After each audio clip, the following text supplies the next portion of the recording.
Hi, Jackie McNeely here. I find that my Photoshop students do a lot better when they have some idea of what makes an effective composition for photographs. To begin with, your pictures should have a purpose. They should tell a story. You have to ask yourself, what's important in the picture? Composition determines the message that your viewer will get. And remember, a picture is worth 1,000 words. In this case, you can see the clown is entertaining a bunch of children. Now here, the purpose of this picture is to show how really large this canyon is with the water in it. And you can see it's quite lovely, but you know that it's quite large because of the person in there. That is me. You should have a center of interest. Use it to attract the viewer's eyes. And don't let other objects compete. Now, when we took this picture, there was a fence over here, and you can see that we were very careful not to have it block. It looks like there's nobody else around, but in truth, there were a lot of people around. So you don't want persons or objects in the foreground to obstruct from what you want people to see.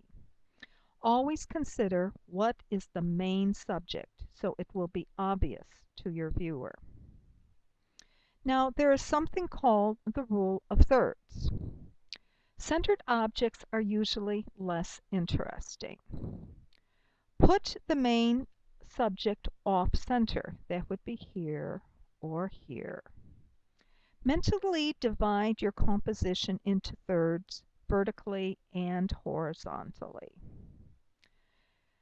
Place your main subject along one of these four imaginary lines, or where two intersect. And always face your subject inward or toward the center. Now here I am. I had just finished navigating the Snake River. And you can see here, this picture is taken of me, and here we go. Here's the rule of thirds, and you can see that I am looking into the center, and my body goes right along this line, and my face intersects here with this line. Now, the rule of thirds for scenic views is that you don't let the horizon divide the picture in half. That's very uninteresting. You should fill 2/3 of the image with either sky, if that's the main interest, or with the foreground, if that is the main interest. Now here are two pictures, one sunset on Padre Island and the white sands of New Mexico. And here is our third. And you can see that the sky is the important thing here, and it takes up 2/3 of the picture. Here, the foreground is what is important, and it takes up 2/3 of the foreground. Now, you have to move in and be close. Don't be concerned if you have to get down on your knees, if you have to be on your belly. This particular picture was taken on my belly. And you want to get rid of any objects that will distract the viewer. So, you know, there were shells and things around here, and I got rid of those. So you want to concentrate on your subject. Now, you want to avoid distractions. And one of the things you must do is keep your horizon straight. Watch the background.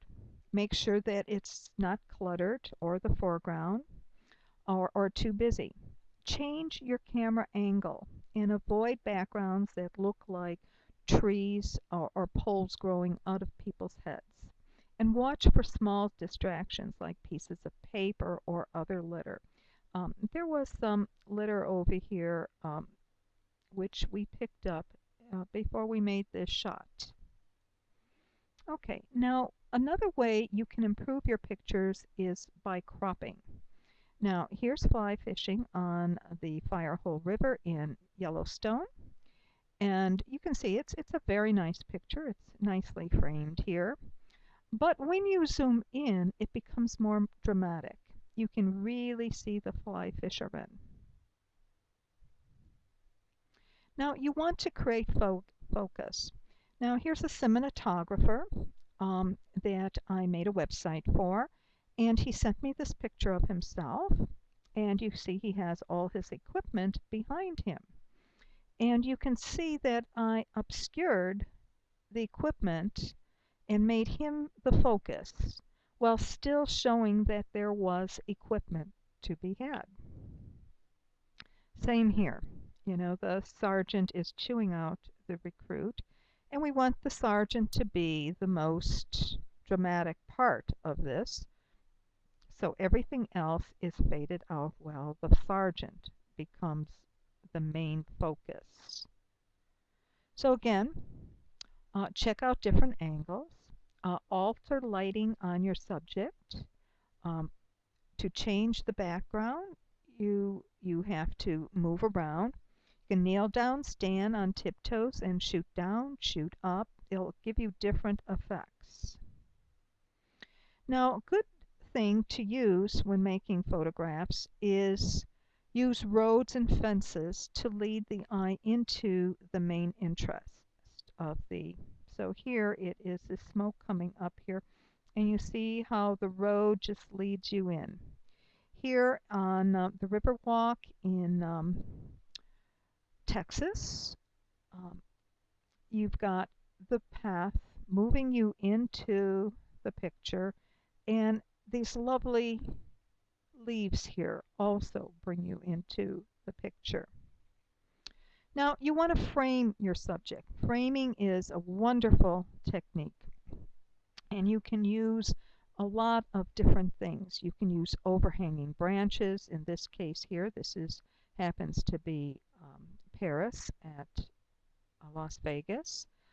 You can use rock formations, windows, arches, and doorways. You see that a lot when you see photographs of Italy. You see the background, the countryside through arches.